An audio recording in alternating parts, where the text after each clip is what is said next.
The sun had long fallen behind the mountains when the knock came. It was soft, hesitant, but in the silence of the desert, even hesitation had a sound.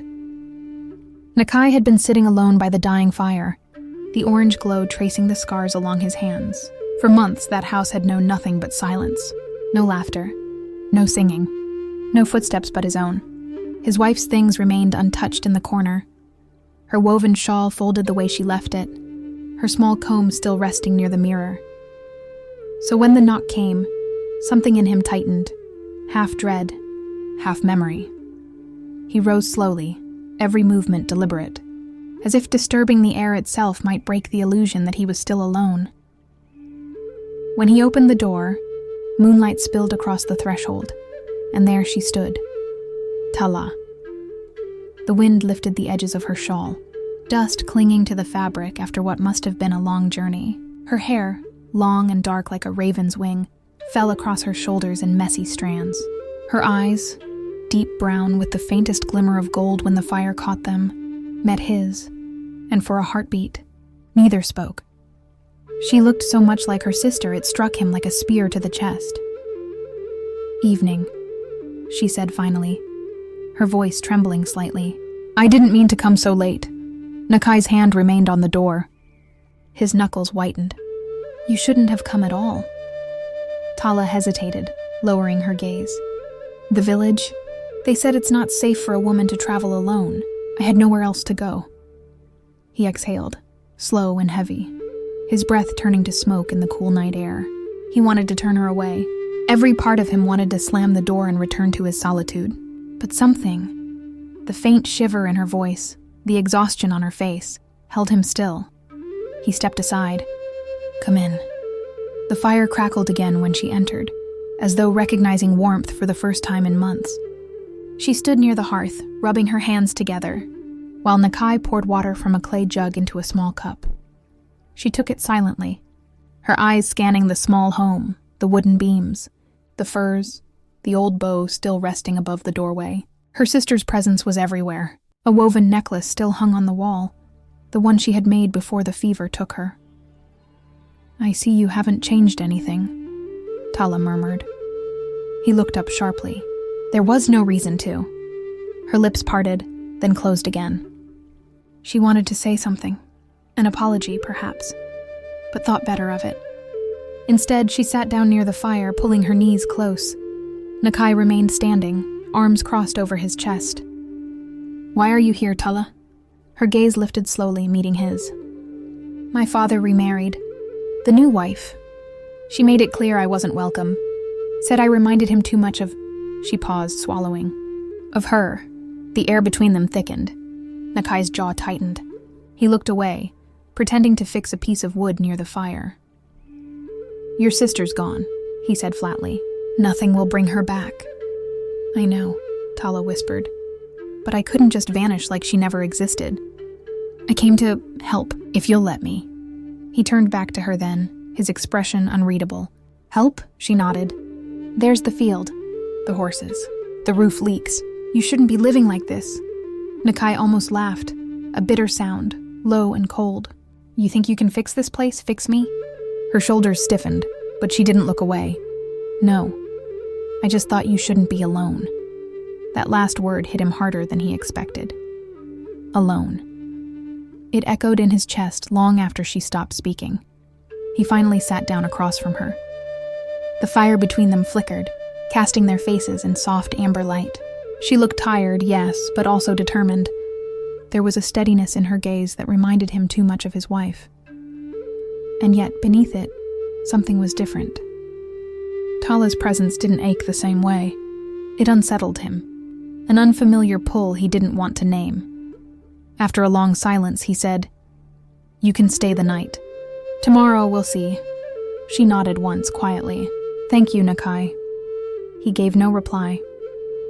Later that night, when the wind howled outside and the coals burned low, Nakai sat awake while Tala slept on the other side of the room. She had drifted off easily, exhaustion claiming her quickly.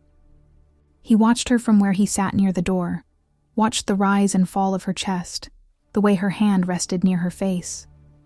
For a moment, his chest tightened. It was like looking at a ghost, but this ghost breathed. This ghost still lived. And that, he realized, was the danger. He turned his gaze toward the fire again, muttering under his breath. I swore I'd never let my heart wander again. Outside, the coyotes cried. Inside, the silence returned, but it no longer felt like peace. Only the calm before something he didn't yet understand. Morning came slowly over the desert, the light creeping through the cracks in the wooden walls. The chill of night still lingered, the air carrying the smell of rain that never came. Nakai was already awake, outside, chopping wood. Each swing of the axe was heavy, deliberate, as though he was splitting not just the logs, but the ache that clung to him. The thud of each strike echoed through the quiet valley. Inside, Tala stirred from sleep. For a moment, she didn't know where she was. Then the smell of smoke, the faint hum of wind against the shutters. It all came back, her sister's husband's home. Her sister's grave not 2 hills away. She rose slowly, smoothing her dress and braiding her hair. When she stepped outside, she saw him there. Nakai, bare-armed, sweat glistening along the lines of his back. The axe came down again with a sharp crack. She hesitated before speaking. You've been up since before dawn. He didn't look up. Work doesn't stop because the sun's still sleeping. Tala smiled faintly. You still talk like my sister's watching you. This time he stopped. The axe hung in the air for a heartbeat before he set it down. She isn't. I know, Tala said quietly. But you act like she is. He turned toward her then. The wind caught her hair, and in that second, he saw the same curve of the cheek, the same tilt of the head, just like her sister. His throat tightened. I have no use for ghosts, he said. Then why do you live among them? She asked softly, glancing at the shawl still hanging near the doorway. He said nothing.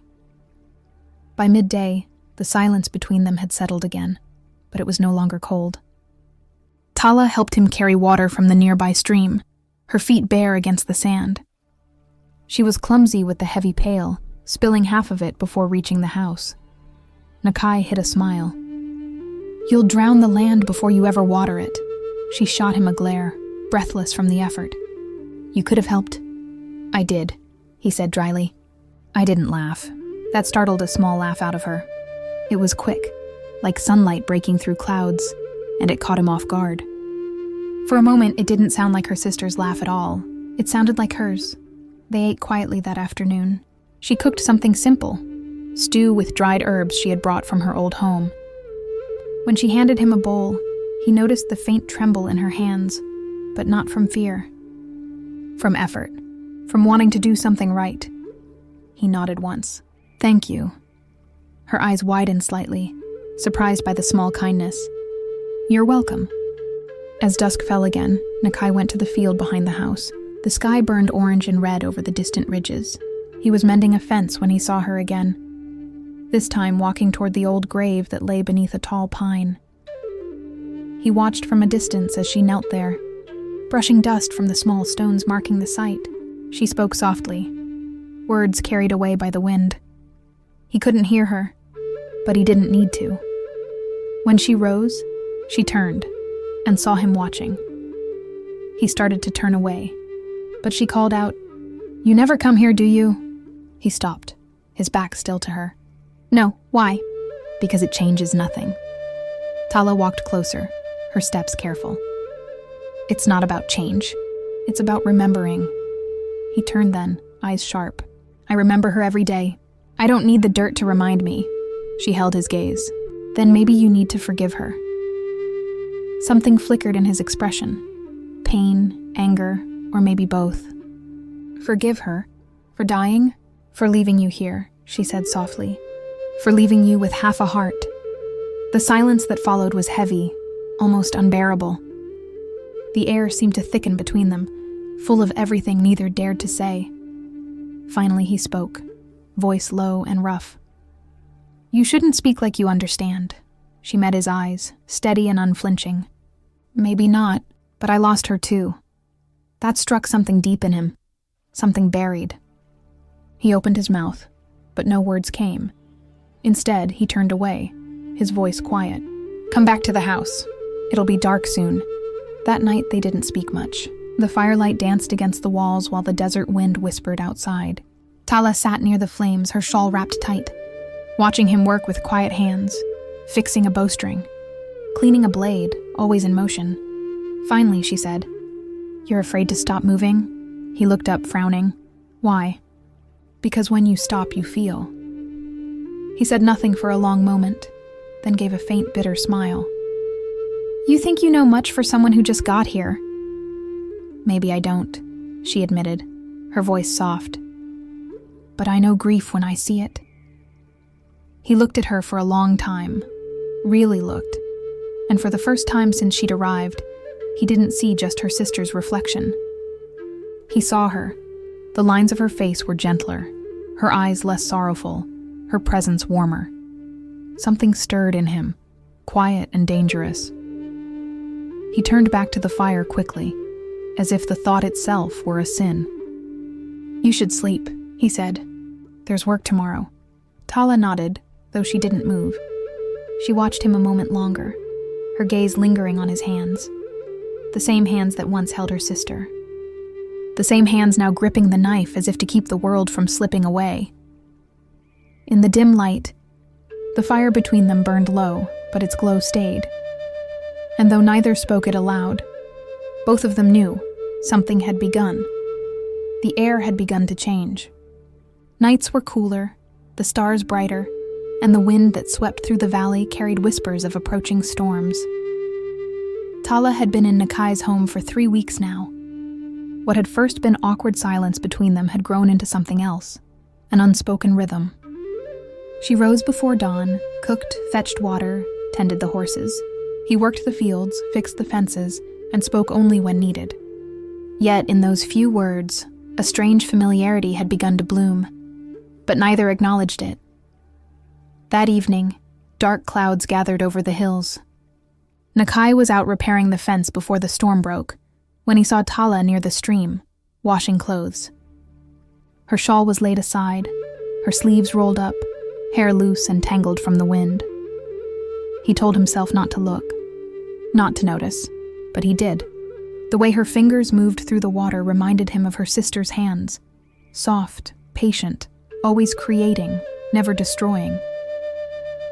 When the first thunder rolled, she looked up. "It's coming fast," she called. He nodded. "Leave it. The storm will take what it wants." Tala gathered what she could and hurried back toward the cabin. The rain began as a drizzle, then came hard and sudden, drumming against the roof. Nakai arrived moments later, soaked, his hair dripping onto the dirt floor. She moved toward him with a towel, hesitated. "You'll catch a chill. I've lived through worse," he said. But she stepped closer anyway. For the first time, he didn't stop her. She reached up, drying his hair gently, her fingers brushing against his neck. The contact sent something sharp and alive through both of them, something neither expected nor wanted to feel. He caught her wrist. Not roughly, but enough to still her. Their eyes met. "I'm not him," he said lowly. She blinked, confused. "Who?" "The man you think I am. The one you remember." Tala held his gaze. "And I'm not her." The words hung between them, raw and dangerous. He released her hand. For a moment, the only sound was the storm raging outside. Then she stepped back. "The stew's almost done," she said quietly, turning away. The storm worsened that night. The wind howled against the walls, rattling the windows. Nakai checked the door's latch twice, then moved to add more wood to the fire. Tala sat nearby, sewing the torn edge of a blanket. Her fingers were steady, though her eyes flickered often toward him. "You can rest," she said. "I'll keep the fire alive." He shook his head. "I don't sleep easy when the wind speaks like that." "It sounds like crying," she murmured. Nakai nodded slightly. "That's what they say. Spirits wandering. Do you believe that?" He hesitated. "I believe the world remembers what we forget." Tala looked into the fire. "Then maybe it remembers her." His jaw tightened. "Don't. I'm not trying to hurt you," she said softly. "But you act like loving her was your punishment. It wasn't. Nakai's hand clenched around the wooden handle of the fire iron. His voice was low, controlled. You don't know what it's like to bury your heart with someone and have to keep breathing. She set her sewing aside and looked at him fully. No, but I know what it's like to stand beside her grave every week and wish it had been me instead. The words hit him like a slap. For a long time he said nothing. Then he moved closer, kneeling across from her, the fire between them throwing shadows across their faces. Why would you wish that? Because she had everything I didn't, Tala said, her voice trembling now. She had your love. She had peace. And now, even in death, she has your loyalty. I only have what's left of her memory, her echo. And it hurts. Her honesty cut through the silence like lightning. For the first time, Nakai saw her not as a reminder of what he'd lost, but as someone who'd lost too. Someone living beneath the same weight. He reached across the fire, slow, uncertain, and brushed his fingers against hers. Just a touch, barely there. Tala froze, her breath catching. Neither of them moved for a long moment. The storm outside raged harder, wind screaming through the cracks. But inside that small room, everything was still. Finally, Nakai pulled his hand back, as if burned. You should sleep, he said hoarsely. Tala nodded, eyes down. Good night, Nakai. He turned away from the fire, his heart pounding against the cage of his ribs. The warmth that lingered from her touch felt like betrayal, and yet, for the first time in years, he didn't feel cold. Outside, the rain poured. Inside, two hearts tried to stay quiet, and failed. The days that followed the storm were quiet, but not in peace, quiet like breath held too long. Something had changed between Nakai and Tala. Neither spoke of it, yet both felt it in every glance, every moment when their hands brushed and lingered just a second too long. The house that once felt empty now pulsed with something alive, dangerous. One morning, Nakai returned from hunting earlier than usual. He found Tala outside, hanging a freshly washed blanket. The wind caught it and nearly pulled it from her hands. Hold it tighter, he said, stepping closer to help. She gave a small laugh. It's the wind. It doesn't listen to me. Together they pinned the edge of the blanket, their fingers touching briefly. Neither pulled away. The air between them thickened. She looked up at him, his face close, his jaw rough with stubble, his eyes darker than the clouds before rain. He stepped back first. You should stay inside today. The sun's too strong. She knew he was avoiding her eyes, avoiding what was becoming impossible to ignore. That night, Tala couldn't sleep. The house was too still. The sound of the desert wind outside always reminded her of her sister, of nights when they whispered to each other under the same stars, before everything had been lost. She rose quietly, pulling on her shawl, and stepped outside. The moonlight spilled over the valley, silver and cold. Nakai was sitting near the corral, sharpening his knife, though she could tell he'd been sitting there long before she came out. You don't sleep much either, she said softly. He looked up. Sleep doesn't come easy when the past won't stay buried. Tala walked closer, the sand soft beneath her feet. Do you still see her? His eyes lifted toward the mountains, then back to her. Everywhere. In the way the wind moves, in the way you breathe. Her throat tightened. I'm not her, Nakai. I know, he said. That's what makes it worse. The words hit her like a spark. She sat beside him in silence, close enough to feel the heat from his arm. For a long time, neither spoke. The night around them was vast, alive with the sound of insects and distant wolves. Finally, she whispered, Why did you let me stay? He didn't answer right away. His voice was low when he finally spoke. Because she'd have wanted me to. And if she hadn't? He turned to her, the knife now still in his hand. Then I would have still said yes. Tala's breath caught. He looked away again, as if ashamed of his own words. I don't know what that makes me. It makes you human, she said. He shook his head. No, it makes me faithless. She reached out and touched his arm lightly. Faithless men don't bury the woman they love and still talk to the stars every night. Nakai looked at her hand, small, warm against his skin. He didn't move, didn't breathe. Tala drew closer. The air was cold, but her voice was soft. You punish yourself for feeling anything at all. He turned to her sharply. Because I shouldn't. You're her blood. And yet here we are. It wasn't defiance in her tone. It was sorrow. The kind that came from knowing there was no right path. Only ones that hurt less. He looked at her then. Really looked. Her dark hair brushing against her cheeks. The moonlight catching her eyes. The tremble in her lips as though she, too, hated what she felt. For a heartbeat, he forgot everything. His hand rose, brushing a strand of her hair back. She didn't stop him. The world seemed to still. But then Nakai pulled away, standing quickly, breath sharp. Go inside, Tala. Her chest tightened. You can't keep running from it. He turned toward her, his voice low but fierce. If I don't, I'll lose what little of her I have left. Tala stood, her voice trembling now. And if she would have wanted you to live, that stopped him. The question hung heavy in the desert air. He looked at her, his heart a storm behind his steady face. Go inside, he said again, but softer this time. Tala's eyes glistened, but she nodded. She turned and walked toward the cabin, her shawl fluttering in the wind. Nakai watched her go, every part of him torn between loyalty to a memory and the pull of something alive. Something that burned quietly, dangerously in his chest. When the door closed behind her, he whispered into the night, Forgive me, if you're watching. The night dragged like a wound that refused to close. Nakai didn't sleep. He sat by the dying fire, blade in hand, watching the orange light lick the metal edge until it dimmed to black. The storm outside had passed, but its ghost still trembled in the wind. Tala lay a few paces away, her face half lit by the last glow. Her breaths came slow, almost steady. She looked fragile like that, like the world hadn't already tried to kill her twice. Nakai hated that he noticed. When her eyes opened, she found him already watching.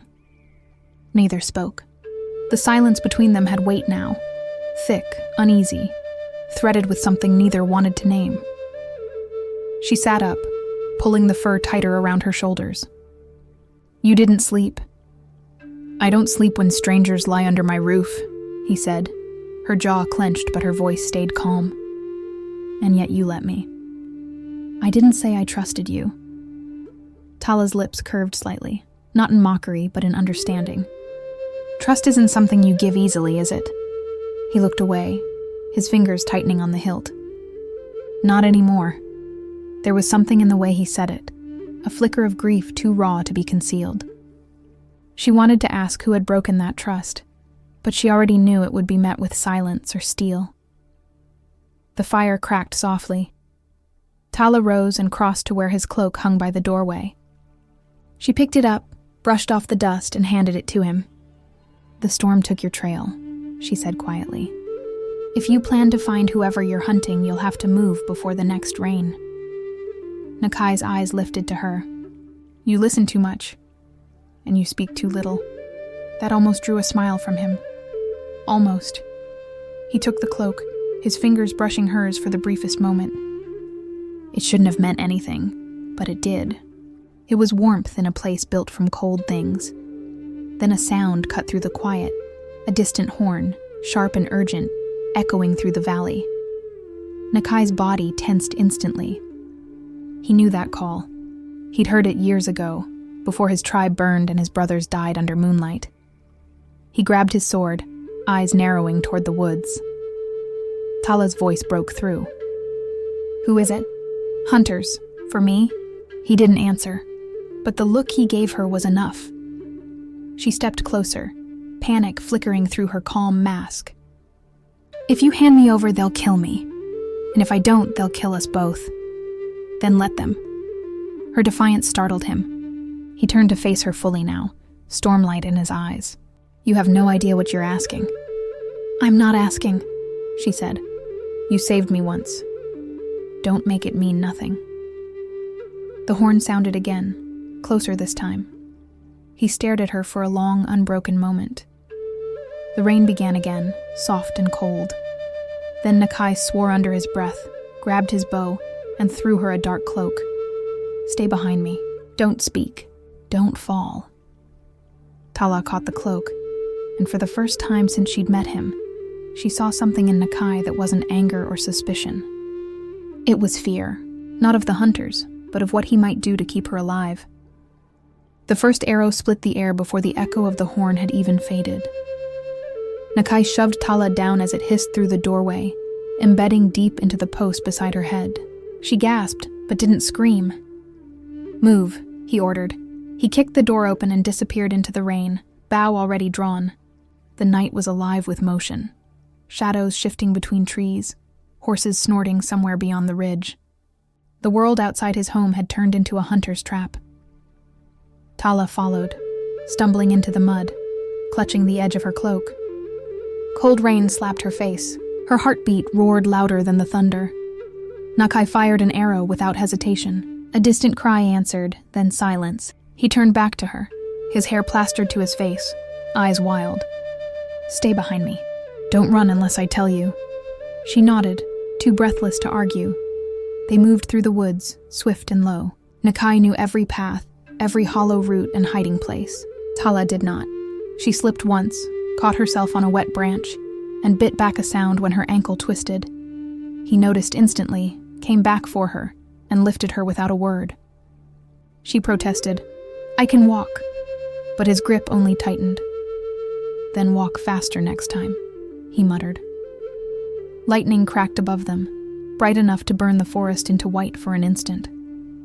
It showed her his face, the hard lines, the tension in his jaw, the blood at his temple. He wasn't just protecting her.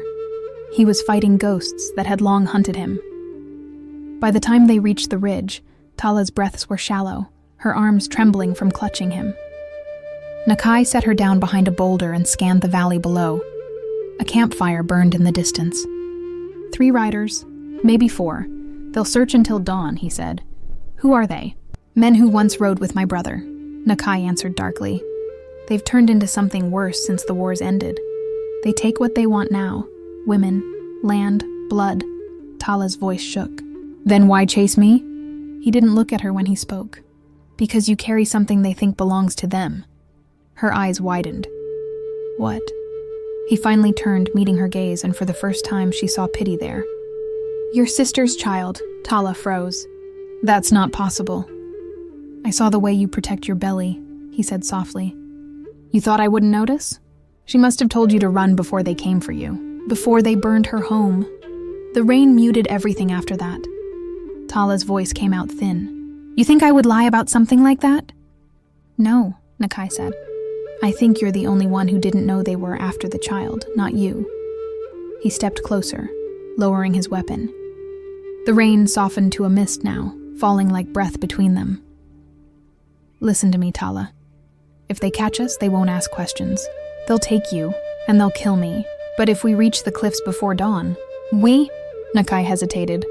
His throat worked before he spoke again. "I swore I would never love again. I buried that oath beside my wife's grave, but she wouldn't want me to let her sister die for the past she couldn't escape." Her eyes searched his, the storm reflected in both. "And if it's not the past that kills us, Nakai, then it'll be what we feel," he said. She didn't look away. "Then let it come." They stood there in silence, the sound of the rain between them, until Nakai reached out, brushed a strand of wet hair from her cheek, and for the first time since his wife's death, allowed himself to breathe. By dawn, the rain had turned to fog. The forest was quiet now, too quiet. Nakai slowed his pace, hand raised to signal silence. He could still hear them somewhere behind, the clink of gear, a snort from a tired horse, but the sound was fading. They were close to the cliffs now. The mist curled around the trees like smoke. Ahead, the ground began to rise, rough and rocky. Tala followed him, her cloak torn, her feet bleeding. She had not spoken since the night before. When they reached the edge of the ridge, Nakai stopped. The valley below stretched endless and pale under the early light, but there was nowhere else to run.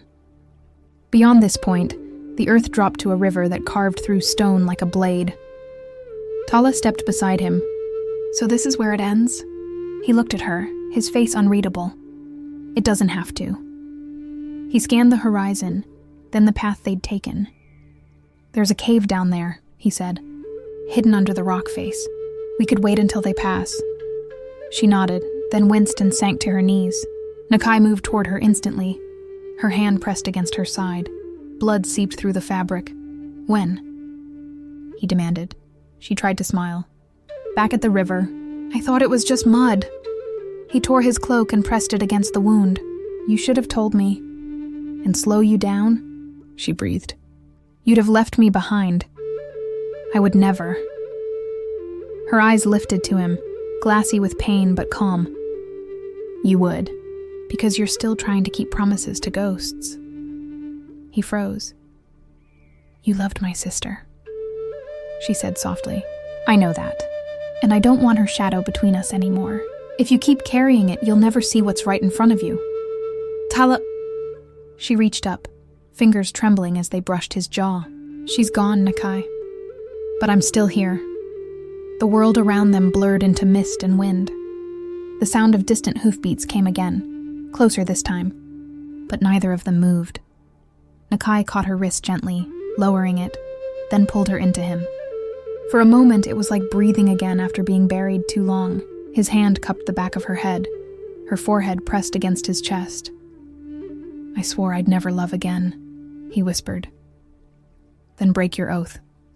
He kissed her, not with hunger, but with the desperation of a man who'd run from everything except the one thing that could still hurt him. The kind of kiss that ends something and begins something else entirely. When they pulled apart, the horn sounded once more. Nakai rose, drawing his blade. "Stay here," he said. Tala caught his hand. "Don't. If I don't, they'll find us." Her grip tightened. "Then let them." He looked down at her, this stubborn, bruised, half-broken woman, and saw the same fire his wife once carried, but it burned differently. This one didn't ask to be remembered. It demanded to be lived. He turned his face toward the fog, blade ready. "If they come for us," he said, voice steady, "they'll find nothing left but ash." And as the first shadow broke through the mist, Nakai smiled, quietly, like a man who finally stopped running.